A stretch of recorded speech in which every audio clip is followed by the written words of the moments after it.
하겠습니다. 스가랴 1장 1절부터 6절까지 읽습니다. 구약성경 1314쪽 스가랴 1장 1절부터 읽습니다. 제가 한 절, 여러분이 한 절, 6절을 다 함께 읽겠습니다. 다리오 왕 제2년 8째 달에 여호와의 말씀이 id도의 손자 베레가의 아들 선지자 스가랴에게 임하니라. 이르시되 여호와가 너희의 조상들에게 심히 진노하였느니라. 그러므로 너는 그들에게 말하기를 만군의 여호와께서 이처럼 이르시되 너희는 내게로 돌아오라. 만군의 여호와의 말이니라. 그리하면 내가 너희에게로 돌아가리라. 만군의 여호와의 말이니라. 너희 조상들을 몰아치지 말라. 선지자들이 그들에게 맺으리되 만군의 여호와께서 이같이 말씀하시기를 너희가 악한 길에 들어서 돌아오라. 그들이 지하냐고 내게 그들이 지하냐니까 여호와의 말이 너희 조상들이 어디 있느냐? 또 선지자들이 영원히 살겠느냐? 내가 나의 종 선지자들에게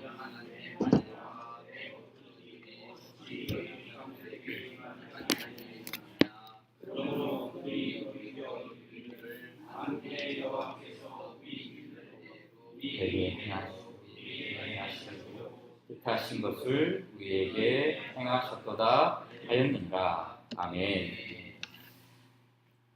말씀을 먼저 하기 전에요.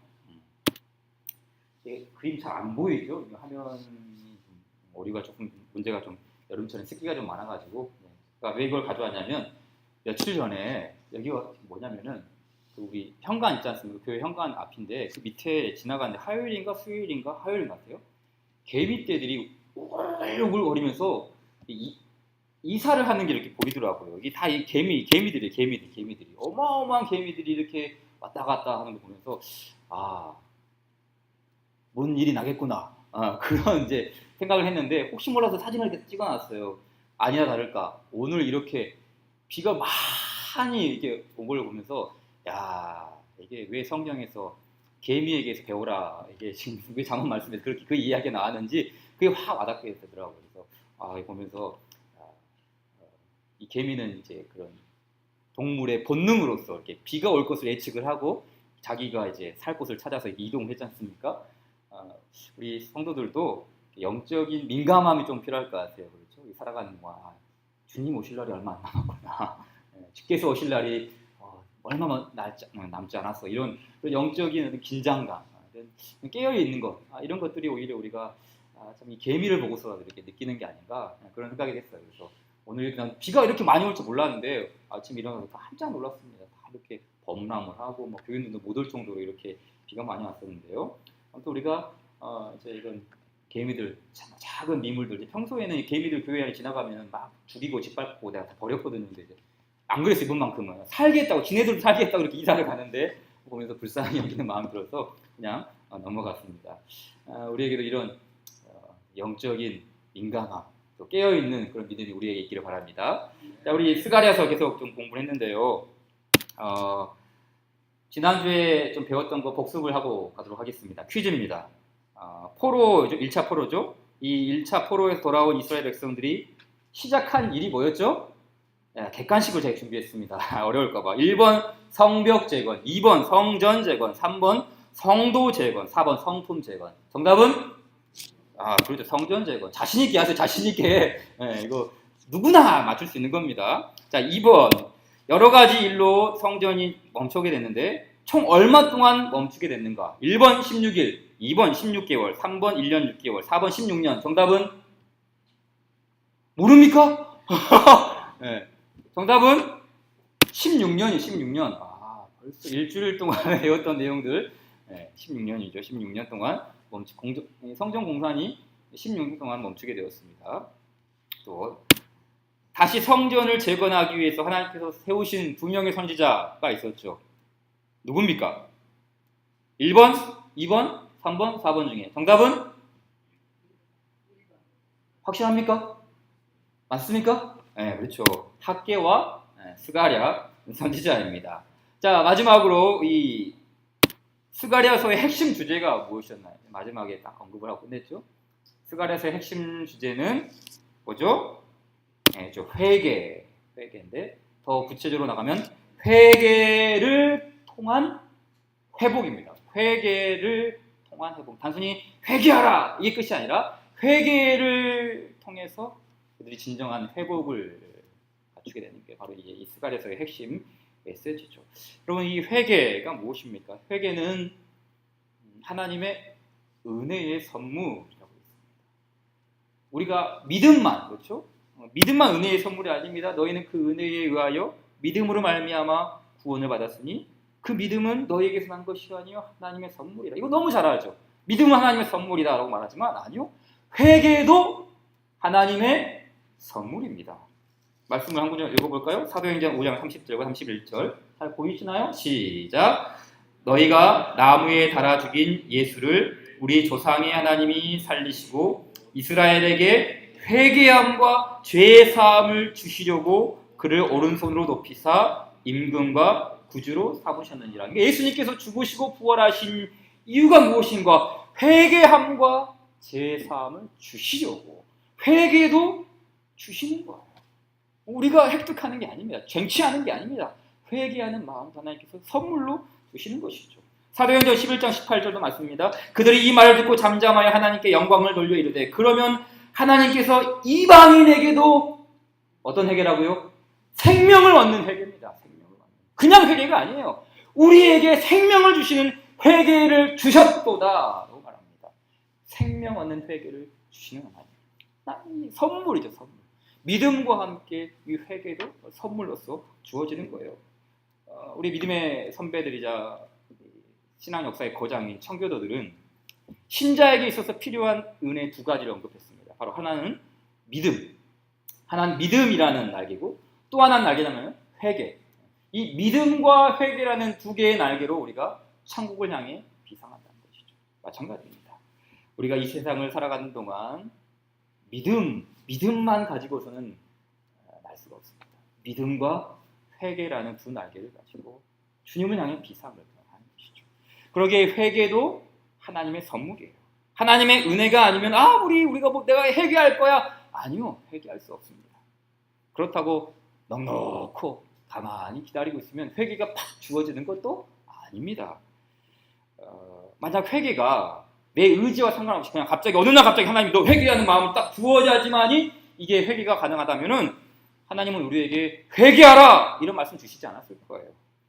회개는 하나님의 은혜인과 동시에 우리의 의지적인 결단이 있어야 합니다. 우리가 신앙생활의 3요소를 말하는데 세 가지가 뭐죠? 지, 정, 의. 그렇죠. 지식이 있어야 됩니다. 하나님을 아는 지식. 하나님께서 우리에게 요구하시는 그 말씀의 지식, 하나님의 마음을 아는 지식이 있어야 되죠. 정, 감성입니다. 은혜의 담비에 촉촉히 젖어드는 정서, 감정. 메마른 땅, 딱딱하게 굳는 심령이 아니라 은혜로운 감성, 이렇게 풍부한 좋은 땅과 같은 그런 감정이죠. 마지막 세 번째가 뭡니까? 의지적 결단입니다. 이 의지적인 결단이 바로 회개예요. 회개. 하나님은 우리에게 자유의지를 주셨습니다. 그 의지를 가지고 적극적으로 하나님께 나아가 회개의 날개를 펼치는 것이죠. 그러기에 이 참된 믿음은 회개를 일으키고 회개는 이 믿음을 굳건하게 하는 거예요. 그러니까 믿음과 회개가 결코 따로 놀 수가 없는 것이죠. 스가랴서의 주제가 무엇이라고요? 회개를 통한 회복. 회개를 통한 회복. 자, 하나님은 학개와 스가랴 선지자를 세워서 중단된 성전 재건 다시 시작하게 했습니다. 두 선지자는 같은 말씀을 전했어요. 같은 말씀이지만 다른 뉘앙스, 같은 말씀이지만 달리 이렇게 표현되는 그런 말씀이에요.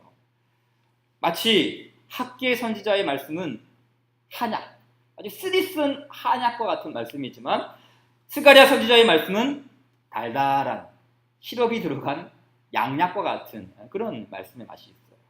좀 말씀을 볼까요? 학개 1장 3절과 4절 말씀 보게 되면 이런 말씀입니다. 한번 같이 읽어볼까요? 시작. 여호와의 말씀이 선지자 학계에게 임하여 이르시되 이 성전이 황폐하였거늘 너희가 이때에 판벽한 집에 거주하는 것이 모르냐. 이 말씀을 번역을 보니까 성전이 이렇게 무너져 있는데 지금이 너희만 잘 꾸민 집에 살고 있을 때란 말이냐. 아주 직설적이죠. 과감 없이 돌직구를 날립니다. 아주 쓰디쓴 양약과 같은, 한약과 같은 말씀이죠. 반면 스가랴 선지자의 말씀 1장 3절 말씀 보니까 그러므로 너는 그들에게 말하기를 만군의 여호와께서 이처럼 이르시되 너희는 내게로 돌아오라. 만군의 여호와의 말이니라. 그리하면 내가 너희에게로 돌아가리라. 만군의 여호와의 말이니라. 같은 말씀인데 분위기가 확 다르죠. 스가랴는 하나님 아버지의 말씀으로 그 아버지의 마음을 품고 말씀을 전하고 있는 거예요. 이스라엘 백성이여 돌아오십시오. 아버지께로 돌아오십시오. 그분이 여러분을 기다리고 있어요. 그 감성에 호소하는 마음. 사람들의 이 감성에 호소를 하고 있는 것이죠. 그런데 이 말씀, 하나님께서 전하신 말씀을 자세히 보십시오. 뭐라고 그랬습니까? 너희는 내게로 돌아오라. 학계 선지자는 너희 집에서만, 너희 집만 이렇게 편하게 집을 호화스럽게 짓고 성전이 이렇게 팽개치는 게 나으냐? 그렇게 말했는데 스가랴 선지자는 내게로 돌아오라. 내게로 돌아오라. 이거 무엇을 말하는 것이죠? 무엇을 전제로 하는 말씀입니까? 백성들의 마음이 떠나 있다는 것이죠. 여러분 생각해 보세요. 이 사람들이 어떤 사람들입니까? 바사, 페르시아 제국에서 잘 살고 있었습니다. 아메리칸 드림, 페르시안 드림, 그 땅에서 정착했고 잘 살았고 뭔가 좀 안정적인 터전을 마련해 놓은 사람들이에요. 그러나 그 성전이 그리워서, 하나님의 예루살렘 성전이 그리워서 자발적으로 신앙을 품고 고향으로 되돌아온 사람들입니다. 그런데 그 예루살렘에 돌아온 그 사람들 향해서 하나님 뭐라 그랬다고요? 너희는 내게로 돌아오라. 이게 말이 되나? 아니 돌아왔는데, 성전을 짓겠다고 돌아왔는데 그 성전 재건공사 잠시 멈추게 했다고 너희는 내게로 돌아오라. 무슨 말입니까? 몸은 예루살렘에 있지만 마음은 떠나 있다는 것이죠. 발바닥은 약속의 땅을 밟고 있지만 마음은 하나님의 언약을 떠나버리지 오래되었습니다. 오늘날의 교회에서 신앙생활하는 사람들도 이런 사람들 있죠. 몸은 예배당에 있어요. 주일이면 어김없이 교회에 옵니다. 그런데 하나님은 그런 우리를 향해서도 말씀하세요. 너희는 내게로 돌아와. 제발 좀 돌아와. 네 몸만 여기 있지 말고 네 마음도 내게 왔으면 좋겠다. 성전을 재건하겠다는 이 백성들의 마음 떠나버렸습니다. 예루살렘을 사모하던 그 열심, 그 멀리서 페르시아 땅에서 예루살렘 성전을 바라보며 기도했던 그 초심 변심해버렸습니다. 하나님을 그리워하던 그 열심이 냉랭하게 식어버리고 맙니다. 이스라엘 백성들은 매너리즘에 빠진 것이죠. 매너리즘 많이 들어보셨죠? 매너리즘이 무엇이죠? 제가 어떤 사전을 찾아보니까 이렇게 되어 있어요. 어떤 문학, 예술 창작 또는 발상면, 즉 예술적인 표현에서 독창적이지 못하고 평범하며 신선함이 소외된 것을 말한다. 그러니까 이 매너리즘이라는 말이 원래 예술계에서 쓰이는 말인데 이런 뜻이 있는 거예요. 예술가들은 그렇잖아요.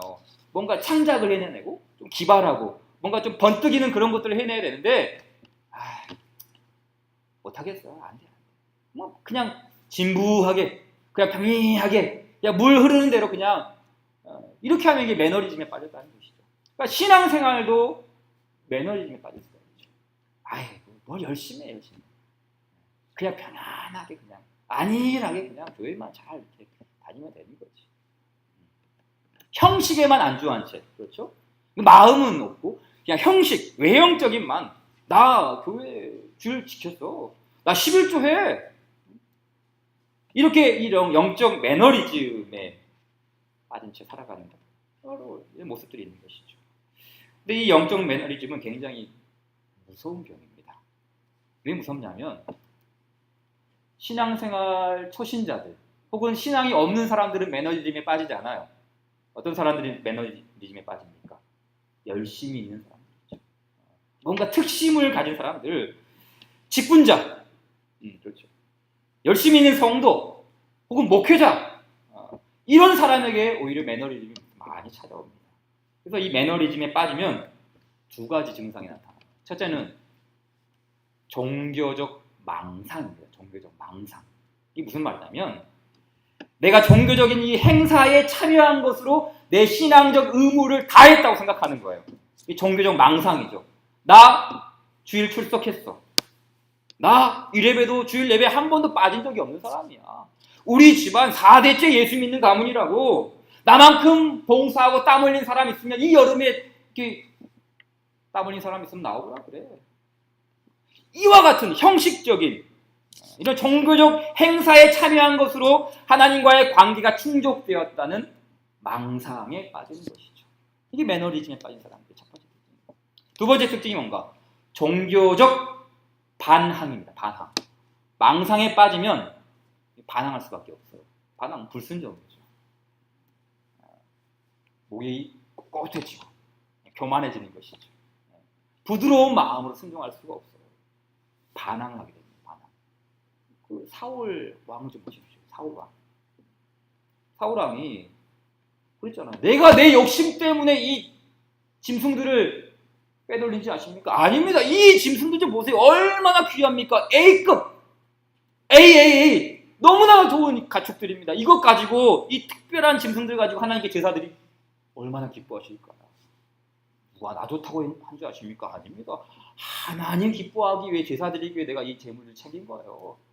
종교적 망상에 빠지니까 종교적 반항에 이르게 된 것이죠. 이 영적 매너리즘이죠.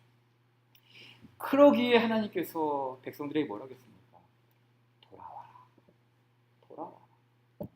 몸은 예루살렘에 있지만, 몸은 고국으로 돌아왔지만 전혀 돌아온 것이 아닙니다.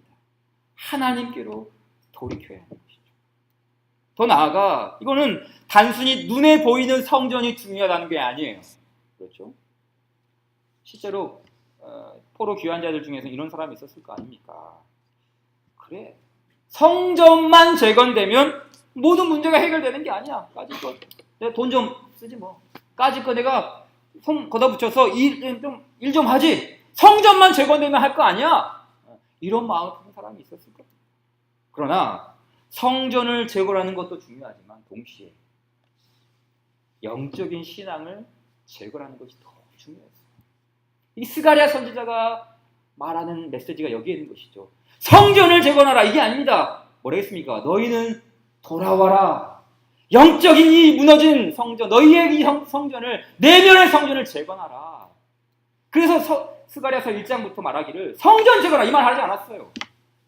마음을 돌이켜. 믿음의 성전을 재건해야 된다는 것이죠. 그래서 스가랴서의 주제가 성전 재건이 아니라 회개를 통한 회복. 성전 재건이 주제가 아닙니다. 회개를 통한, 돌이킴을 통한 회복. 여기에 있는 것이죠. 스가랴 선지자는 하나님께서 먼저 원하는 것은 성전이 복원되고 그것이 화려하게 꾸며지는 것이 아니라 백성이 회개하여서 신실한 믿음으로 하나님께 돌아오는 것임을 가르치고 있죠. 그리고 한국 교회도 마찬가지입니다. 우리가 물론 우리에게 이런 예배당을 주시고 시원한 공간에서 예배할 수 있다는 거 얼마나 감사한 일입니다.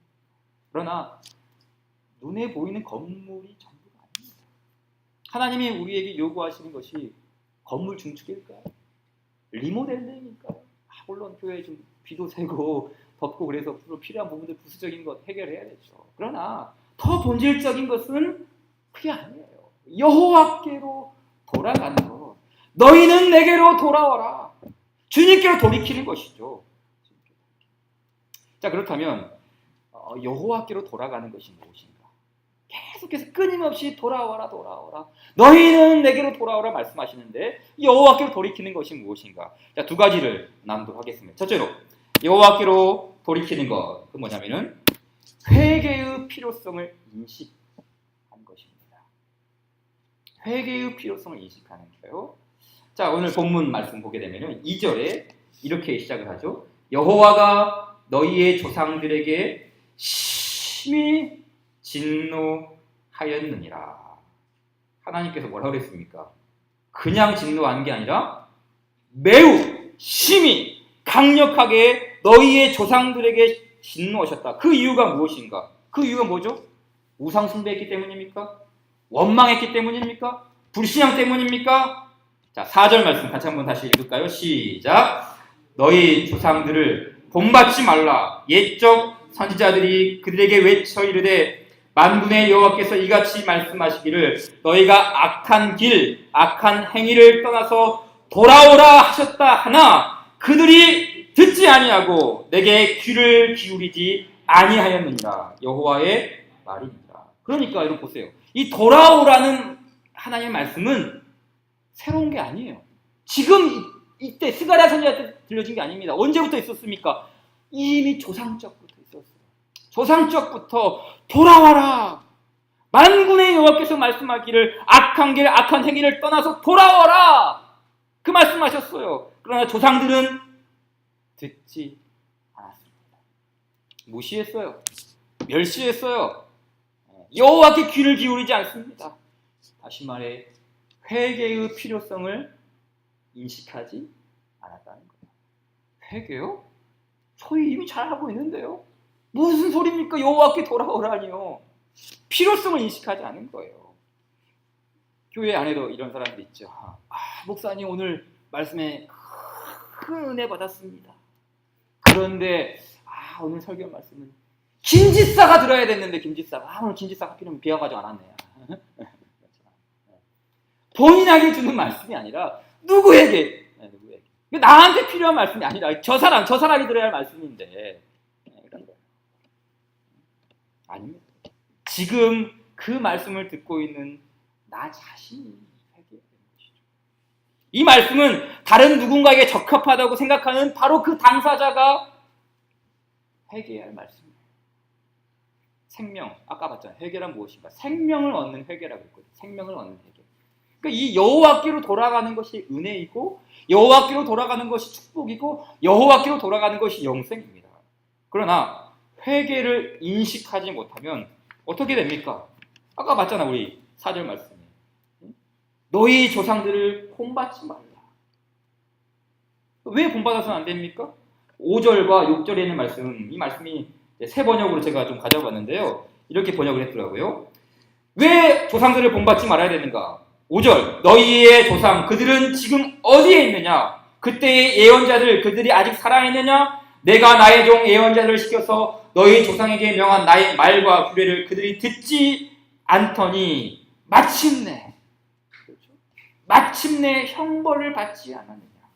그제서야 그들이 돌아와서 고백하기를 만군의 주님께서는 우리가 살아온 것과 우리가 행동한 것을 보시고서 결심하신 대로 우리가 마땅히 받아야 할 벌을 내리셨다고 하였다. 이게 무슨 말입니까? 회개를 부정한 결과, 회개를 필요 없다고 인식한 결과 그들은 멸망이었습니다. 여러분, 회개의 필요성을 인식하지 않는 신자, 회개의 필요성을 인식하지 않는 가정, 회개의 필요성을 인식하지 않는 교회는 망할 수밖에 없어요. 이것은 돌아오기를 바라시는 그 하나님의 은혜를 발로 꽉 차버리는 거예요. 하나님이 은혜를 주시기 위해서 생명 얻는 회개라고 그랬잖아요. 그 은혜를 주시기 위해서 기다리고 있는데 발로 빵 걷어치고 이거 필요 없어. 회개 무슨 그딴 회개야. 신자는 의지적으로 회개할 필요성을 인식해야 돼요. 예수님 뭐라 그랬습니까? 애통하는 자가 복이 있다. 애통하는 자, 슬퍼하고 통렬하게 주 앞에 엎드리는 자. 회개, 이 회개에 대한 간절함, 절박함, 애절함, 이게 필요하죠. 그러니까 자녀를 양육함에 있어서 우리가 그렇잖아요. 우리 부모된 입장으로서 우리 자녀에게 줄 수 있는 게 가장 무엇인가? 우리는 신앙, 믿음이라고 말하지 않습니까? 목사님 저도 마찬가지입니다. 준원이 희일에게 줄 수 있는 가장 큰 것이 뭐겠습니까? 신앙밖에 없어요. 물론 하나님의 은혜가 있어야 가능한 일이죠. 단지 목사 아들이라고 할아버지가 목사님이라고 자동적으로 신앙에 물려지는 게 아닙니다. 그렇잖아요, 여러분. 가정의 문화는 기독교인데 온 식구들이 친척들이 다 예수님 믿어요. 집집마다 가보니 다 예수님 초상화가 있고 교회 달력이 있고 다 뭐 교회 장로님, 집사님, 뭐 목사님. 근데 여러분 아무리 문화가 기독교적인 문화가 우리 가정의 문화여도 그 후손들 중에는 반기독교적인 후손들이 있을 수 있어요. 그러니까는 뭐 자연스럽게 신앙이 이게 지속이 된다? 아니요. 문화가 기독교적이라고 그 후손들도 자연스럽게 기독교이 된다? 아닙니다. 자녀에게 분명히 신앙을 이렇게 주입하고 가르치는 것도 중요하죠. 근데 중요한 게 뭐냐면은 내가 성경을 우리 자녀들에게 가르치기 이전에 먼저 인식하는 것이 참 중요해요. 인식하는 거. 이게 뭔가 이렇게. 그러니까는 내가 우리 자녀들을 양육함에 있어서도 내가 목사니까 이 아이들에게 성경을 가르칠게. 성경적인 지식을 내가 전해줄 이게 아니라 주님, 이 아이에게는 예수님이 필요합니다. 주님, 우리 준원이와 희일에게는 그리스도의 보혈이 필요합니다. 이들은 죄인입니다. 죄인으로 할 수 있는 게 없어요. 내가 아무리 목사고 할아버지가 목사님이어도 아니요. 내가 이 아이를 구원하는 게 아닙니다. 이게 절박하게 아이에게 예수 그리스도의 은혜가 필요하다는 그 인식, 그 애절함, 그 절박함을 그걸 먼저 갖는 것이죠. 그러니까 우리가 부모로서 자녀에게 교회 안 나가. 너 왜 교회 안 나가? 예배 드려야지. 이거 하기 전에 내 안에 있는 절박함, 우리 후손들에게는 예수 그리스도의 은혜가 필요합니다. 그 애절함, 그 절박함을 먼저 갖는 게 이 부모의 자격이죠. 마찬가지입니다. 우리가 이미 예수님 믿고 있잖아. 그런데 예수님을 이렇게 많이 오랫동안 믿다 보면은 회개의 필요성을 인식하지 못할 때가 있어요. 회개 초신자들이 하는 거 아니야? 이 회개 처음 예수 믿는 자들이 하는 거 아니야? 이 지옥 감옥에 갈 사람들 회개하는 거 아니야? 아닙니다. 회개에 대한 절박함, 그 애절함, 십자가 앞에 서려는 그 간절함이 의지적으로 우리가 계속해서 의도적으로도 이것을 강구해서 가는 것이죠. 제가 얼마 전에 신문을 보니까 요즘 우리나라 축구 국가대표 문제로 갑니다. 국가대표 이제 내년에 러시아 월드컵 되는데 뭐 예선 탈락할지도 모르나 그런 이제 위기설이 떠돌기 시작했어요. 그래서 중간에 감독이 교체됐죠. 이 외국인 이 감독이 아주 뭐 잘한다 그랬는데 못해가지고 쫓겨나가고 새로운 감독이 부임이 됐어요. 근데 그 새로 부임한 감독이 코치를 또 선정하게 뽑지 않습니까? 그 코치 중에 어떤 코치를 뽑았냐면 옛날 우리 2002년 한일 월드컵 국가대표 선수였던 김남일이라는 선수를 이렇게 코치로 선임을 한 거예요. 근데 제가 그 내용을 보는데 왜 재밌었냐면 김남일 그 코치가 뭐라 그랬냐면 우리 그 후배들 향해서 이런 말씀을 했어요. 생각 같아서는 빠따라도 들고 싶지만 시대가 시대인지라 그렇게 할 수는 없고 어떤 생각으로 훈련해야 하는지 후배들에게 조언하고 싶습니다. 이게 무슨 말이냐면 그렇잖아요. 우리 남자분들은 옛날에 군대에 있을 때 다 줄바따를 다 이렇게 맞고 또 우리 체육계에서는 그런 전통이 있거든요. 이렇게 선배들이 후배들한테 이제 막 빠따로 정신교육 시키는 거. 근데 이제 본인도 그렇게 이제 배워왔기 때문에 후배들에게 빠따라도 들고 싶은데 그렇게 했다가 이제 시대가 시대인지라 큰일 나지 않습니까? 근데 왜 이 말을 했는가? 우리나라 축구 국가대표 선수들이 실력이 모자란 게 아니에요. 다 해외파, 유럽에서 뛰고 있고 기술력, 또 체력, 스킬, 이런 거 다 뛰어나대요. 근데 딱 한 가지 부족한 게 있대요. 뭘까요? 정신이요. 그러니까 이 정신 상태가 이게 안 돼서 그러니까 선배로서 빠따라도 막 두들겨서라도 이 아이들을, 이 후배들을 교육하고 싶다는 그런 선배로서의 마음이죠. 쉽게 말해 이 후배들에게 간절함도 부족하고 애절함도 없고 자기 이름이 어떻게든 좀 날려가지고 연봉 좀 더 많이 올리고 자기 이름도 좀 이렇게 실력 떼어가지고 회에 진출하려고 하는 그런 마음이나 있지 정말 그 국가대표로서 우리나라를 위해 싸우는 그 애절함 그게 없다는 거예요. 근데 이 말을 제가 듣는데 아니 왜 교회의 모습이 떠오를까요? 한국교회 보십시오. 세계 어느 곳에 나가도 우리 한국교회 뒤지지 않습니다.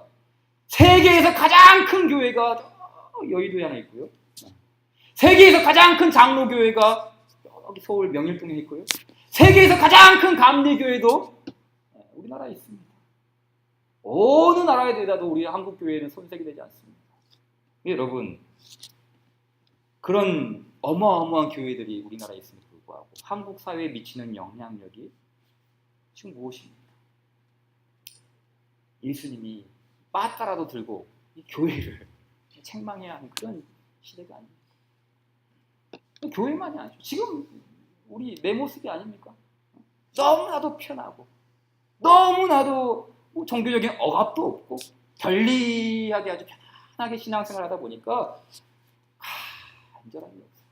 애절함이 없어요. 회개의 필요성을 인식하지 못하는 거예요.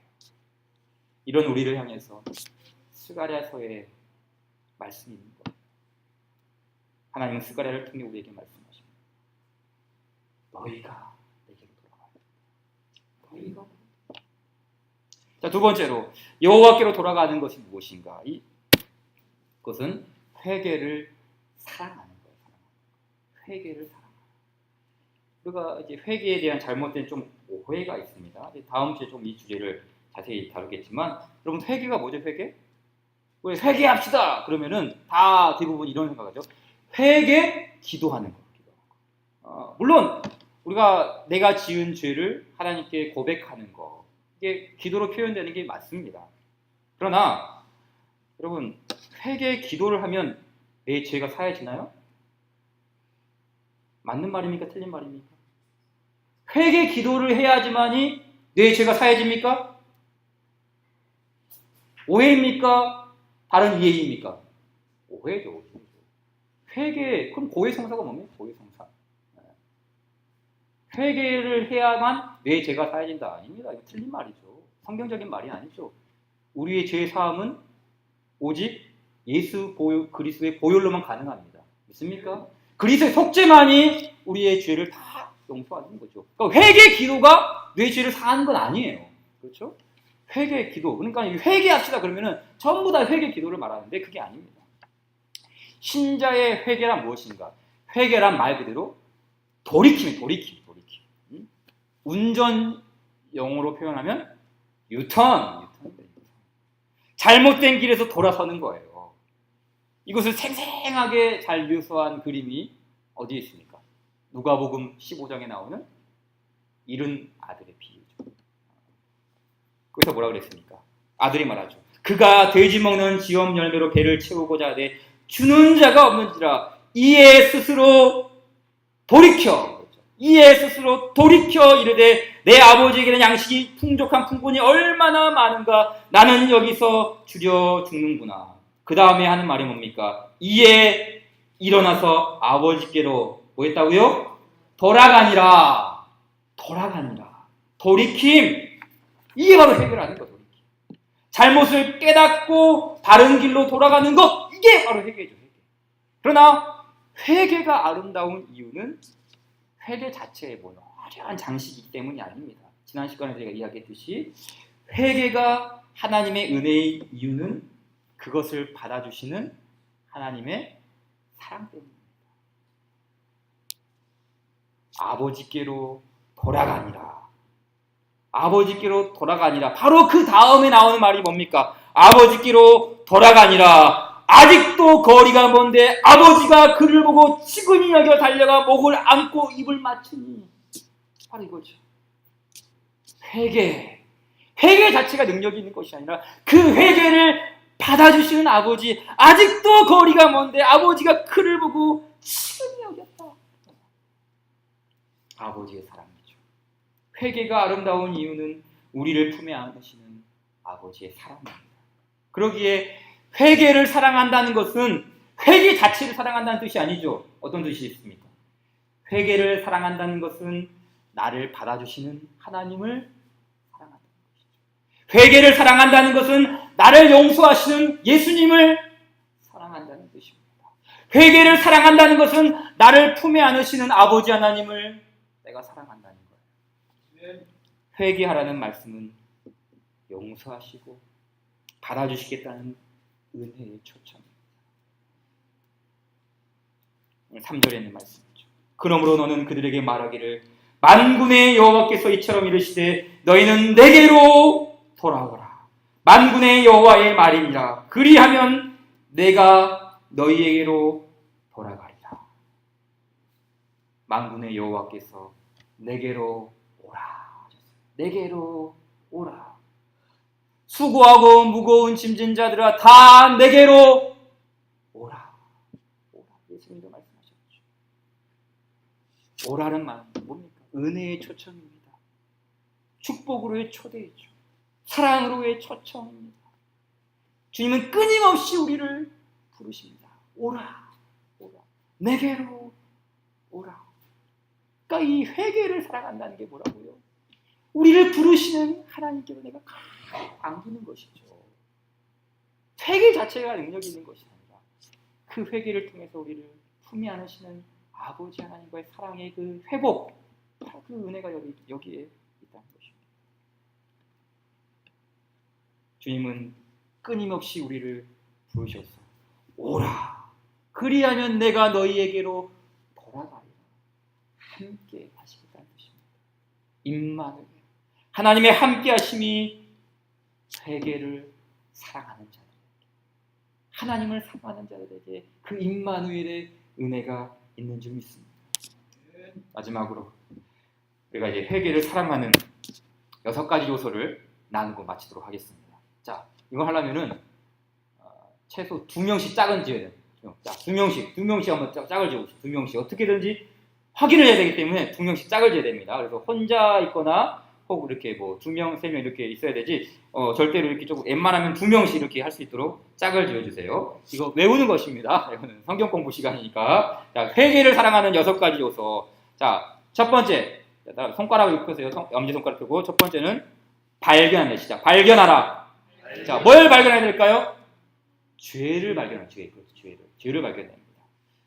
요한계시록 보게 되면 라오디아 교회 성도들에게 주님 말씀하셨죠? 안약을 사서 네 눈에 발라라 그랬어요. 왜요? 왜 예수님이 안약을 사서 너희 눈에 발라라 그랬을까요? 뭐 바래기 걸려서 그럴까요? 눈병이 걸려서 안약 사서 발라라 그랬을까요? 아니죠. 뭐랍니까? 죄를 발견하라. 너의 눈을 떠서, 너의 눈을 열어서 네 안에 있는 그 추악함을 발견하라. 우리가 내 안에 있는 이 죄를 발견하지 않고서는 회개할 수가 없어요. 기도해야죠. 하나님, 제 눈에 안약을 발라서 내 안에 있는 추악한 것들을 보게 하여 주십시오. 성령님, 내 마음의 눈을 여셔서 나의 안에 있는 죄들을 발견하게 하여 주십시오. 이 기도해야 되죠. 발견. 두 번째. 죄를 슬퍼하라. 시작. 죄를 슬퍼하라. 그렇죠. 검지입니다. 죄를 슬퍼해야 됩니다. 여인이 산고 없이 아이를 낳을 수 없듯이 우리가 죄를 슬퍼하지 않고서는 회개의 열매를 맺을 수가 없어요. 이 죄를 슬퍼하는 것. 그래서 시편 51편 17절 말씀 보니까 하나님께서 구하시는 제사는 상한 심령이죠. 그렇죠. 하나님께서 원하시는 제사가 무엇인가? 상한 심령. 하나님이 상하고 통미하는 마음을 주께서 멸시하지 아니하시리라. 슬퍼하는 감정, 내 죄를 슬퍼하는 이 상한 마음, 이게 우리 안에 있어야 되는 것이죠. 그러니까는 그렇잖아요. 여러분, 도둑이 법정에서 슬퍼하는 것은 자신이 지은 죄 때문에 슬퍼하는 게 아니죠. 뭐 때문에 슬퍼합니까? 받을 심판, 그렇죠. 그 형벌 때문에 슬퍼하는 것이죠. 그러나 아니요. 우리는 내 안에 있는 이 죄, 그걸 보고 슬퍼하는 것이죠. 눈을 멀게 하는 슬픔이 아니라 믿음의 눈을 뜨게 하는 슬픔입니다. 하나님을 가까이 하는 슬픔의 그 믿음의 슬픔이에요. 죄를 슬퍼하는 그 우리의 눈물, 주께서 기억하십니다. 세 번째, 따라합시다. 죄를 고백하라. 뭐라고요? 죄를 고백하라. 그렇죠. 발견하고 슬퍼할 뿐만 아니라 그걸 토해내는 거예요. 그렇죠?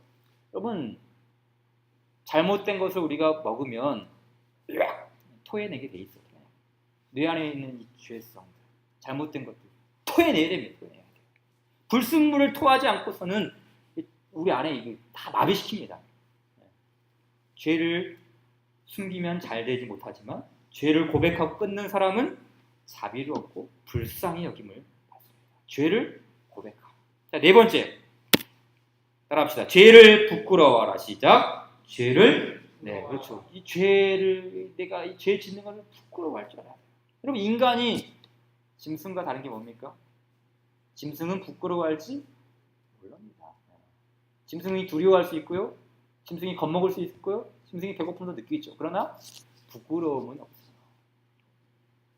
그런데 우리가 그 죄 가운데 오랫동안 머물러 있으면 부끄러움도 없어져요. 양심이 화인 맞았다고 그랬죠. 이 화인 맞다라는 그 말이 뭐냐면 양심이 딱딱하게 굳어버렸다는 뜻이에요. 그러니까 아무리 두들기고 아무리 때려도 부끄러움을 느끼지 못하는 거예요. 화인 맞은 양심이 돼서 안 됩니다. 죄를 부끄러워하는 거예요. 에스라 9장 6절 말씀 보니까 말하기를 나의 하나님이여 내가 부끄럽고 낯이 뜨거워서 감히 나의 하나님을 향하여 얼굴을 듣지 못하오니 이는 우리 죄악이 많아 정수리에 넘치고 우리 허물이 커서 하늘에 미침이니이다. 죄를 부끄러워하는 것. 그렇죠. 자, 5번째가 있습니다. 따라합시다. 죄를 미워하라. 시작. 그렇죠. 이 죄에 미워하는 거죠. 아주 중요하죠. 죄를 미워하는 것이죠. 그러니까 이 죄를 미워하지 않고서는 결코 그리스도를 사랑할 수가 없어요. 죄를 혐오하기 전까지는 결코 천국을 우리가 사모할 수 없어요. 죄는 미워하지 않고 있으면 죄를 사랑하고 있는 거예요. 이 죄를 미워하지 않으면 나는 죄를 사랑하고 있는 거예요. 둘 중에 하나입니다. 죄를 사랑하든지 죄를 미워하든지. 죄를 미워해야 돼요. 우리가 로마서 8장 12절 13절 말씀 암송하고 계시나요? 그러므로 형제들아 우리가 빚진 자로 돼 육신에게 져서 육신대로 살 것이 아니라 너희가 육신대로 살면 반드시 죽을 것이로되 영으로서 몸의 행실을 죽이면 살리니 그랬어요. 영으로서 몸의 행실을 죽이면 살린다. 여기서 아주 유명한 교리가 나왔죠. 죄 죽임의 교리라고 청교도인 존 오웬이 했던 말인데요. 그분이 이런 말했어요. 죄를 죽여라. 그렇지 않으면 죄가 너희를 죽이리라. 죄를 미워하지 않고 죄를 죽이지 않으면 그 죄가 오히려 우리를 되받아친다는 거예요. 되치게 한다는 것이죠. 죄를. 영으로서 몸의 행실을 죽여라. 그러면 살 것이다. 죄를 죽여라. 그러니까 이 죄를 미워하고 혐오하고 죄를 죽이는 데까지 나아가는 것이죠. 자, 해볼까요? 죄를 발견하라. 죄를 슬퍼하라. 죄를 고백하라. 죄를 부끄러워하라. 죄를 미워하라. 여기서 끝나는 게 아닙니다. 자, 뒤로 돌려서 죄를 돌이켜라. 그렇죠. 죄를 돌이켜라. 손 들입니다. 이렇게 하나, 둘, 셋, 넷, 5개 하고 죄를 돌이켜라. 예, 돌이킴. 예, 이해되시나요? 자, 죄를 돌이키는 거. 그렇죠. 돌이킴. 예, 여기 5가지 다 하고 또 다시 죄로 돌아가는 게 아니라 아니요. 죄를 발견하고 슬퍼하고 고백하고 부끄러워하고 미워하고 죽이고 거기서 또다시 돌아가는 게 아니라 아니요. 완전히 돌아서야 돼요. 다시는 그 길로 가지 않게 해다. 돌아서라. 돌이켜야 됩니다. 죄를 멀리하는 것이죠. 마음속에 일어난 그 결심이 생활 속에서 변화된 삶으로 나타나는 것이죠. 회개의 합당한 열매를 맺으라 그랬잖아요. 회개하라가 아니라 회개의 합당한 열매를 맺으라. 그러니까 우리는 하나님께서 우리에게 살 길을 열어주셨어요. 우리가 죽는 것보다 하나님은 사는 것을 원하세요.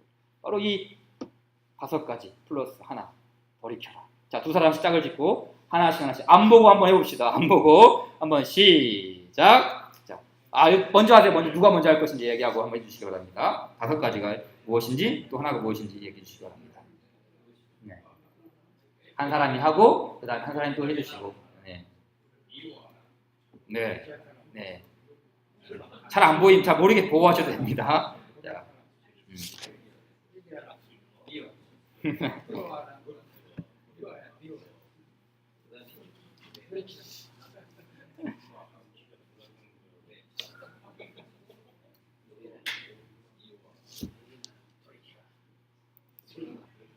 자, 저를 보시죠. 손바닥 펴고 합시다. 자, 첫 번째 시작. 죄를 발견하라. 죄를 토하라. 죄를 고백하라. 죄를 부끄러워하라. 죄를 미워하라. 그 다음에 죄를 그렇죠. 근데 여기서 끝나는 게 아닙니다. 하나가 더 있습니다. 죄를 발견하고 죄를 슬퍼하고 죄를 고백하고 죄를 부끄러워하고 죄를 미워하는 것뿐만 아니라 죄에서 돌이켜서 나가는데 이 모든 것을 가능케 하는 것이 있습니다. 그게 뭡니까? 바로 성령님 손바닥. 성령 하나님께서 이 일을 이루십니다.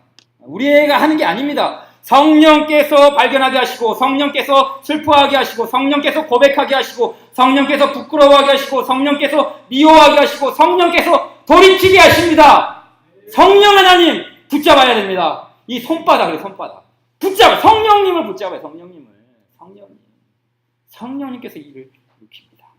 자, 다 외우셨나요? 한 번 더 합시다. 순서 바꿔서 이 성령님까지 하는 것입니다. 시작. 자, 죄를 알려라. 죄를 슬퍼하고 죄를 고백하고 죄를 부끄러워하고 죄를 미워하고 죄에서 돌이켜라. 그런 아이고 우리가 하는 게 아니라 성령님께서 하시는 것이다. 자, 순서 바꿔 또 해주세요.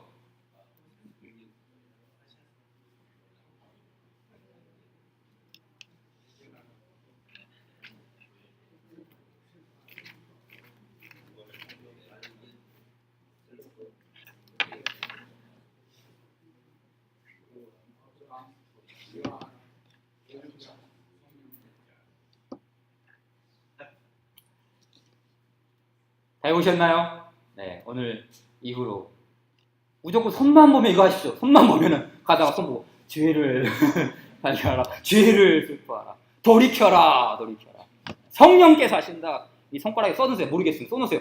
볼펜 써놓으시고 이게 바로 우리가 회개를 사랑하는 방법입니다. 여러분 한 주 동안 살아가는 동안 회개를 사랑하시기 바랍니다. 회개를 사랑한다는 것은 우리를 받으시는, 우리를 품에 안으시는 하나님을 사랑한다는 것. 그 하나님과의 사랑의 관계에서 점점 회복하고 점점 우리의 온전한 신앙이 아름답게 세워지는 우리 모두가 되기를 주님의 이름으로 축원드립니다. 함께 찬송합시다. 우리 찬송가 527장 같이 찬양드리겠습니다.